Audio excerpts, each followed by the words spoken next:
नाटक ने देव को किया चकनाचूर। प्रभात का सच अभी भी छिपा हुआ है। जी हाँ दोस्तों, सीरियल वसुधा में कहानी अब बहुत ही दिलचस्प होने वाली है। क्या कुछ आपको देखने के लिए मिलने वाला है, चलो उसके बारे में बात करते हैं। जानकारी अच्छी लगे तो लाइक कमेंट शेयर जरूर कीजिएगा।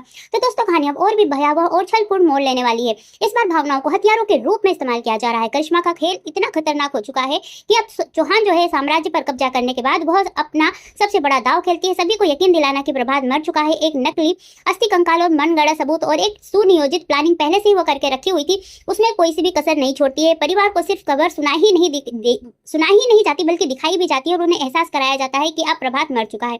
इधर दोस्तों, देव और अविनाश उम्मीद की एक पतली सी किरण ठाए में जवाब खोजने के लिए निकल पड़ते हैं। वे प्रभात की तस्वीर सबको दिखाते हैं और हर संभव पूछने की कोशिश करते हैं और हर सुराग की तलाश करते हैं कि शायद कहीं प्रभात जिंदा हो। लेकिन दोस्तों, ऐसा अभी तक कोई भी पुष्टि नहीं होती है कि प्रभात इस दुनिया में नहीं है।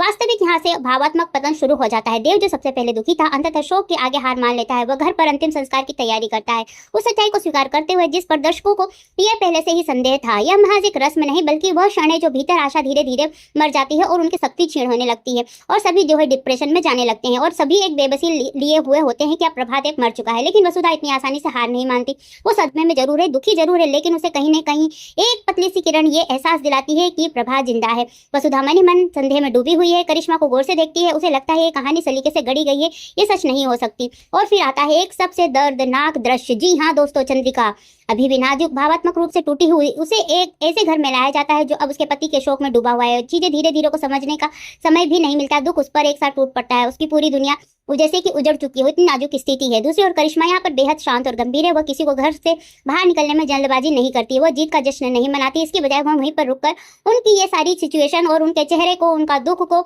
देखना पसंद, उन्हें टूटता हुआ देखना पसंद करती है और उसका आनंद लेती है जो करिश्मा ने उनके साथ किया है। और इसका यही बात इस ट्रैक को बेचैन कर देता है, क्योंकि असली ट्विस्ट अभी सिर्फ प्रभात की मौत नहीं, असली ट्विस्ट यह है कि शायद अभी भी कहीं वो जीवित हो, जबकि उसका परिवार, उसके दुश्मन नियंत्रण वाले एक ही घर में शोक मना रहे हैं। आगे जो दोस्तों आने वाले एपिसोड है वो काफी हानिकारक, संदेह और छल जैसे गंभीर भावनाओं पर जोर दिया गया है। लेकिन यह चुपचाप एक बड़ा सवाल खड़ा करता है कि यदि प्रभात सचमुच जीवित है तो करिश्मा इस भ्रम को कब तक कायम रख पाएगी। और इससे भी ज्यादा महत्वपूर्ण दोस्तों यह बात है कि जब आखिरकार सच्चाई सामने आएगी तो क्या यह परिवार फिर से खड़े होने के लिए इतना मजबूत होगा जितना भी दिखाई देता है। जानकारी अच्छी लगी तो लाइक कमेंट शेयर कीजिएगा। ऐसी अपडेट के लिए चैनल को जरूर से जरूर सब्सक्राइब कीजिएगा।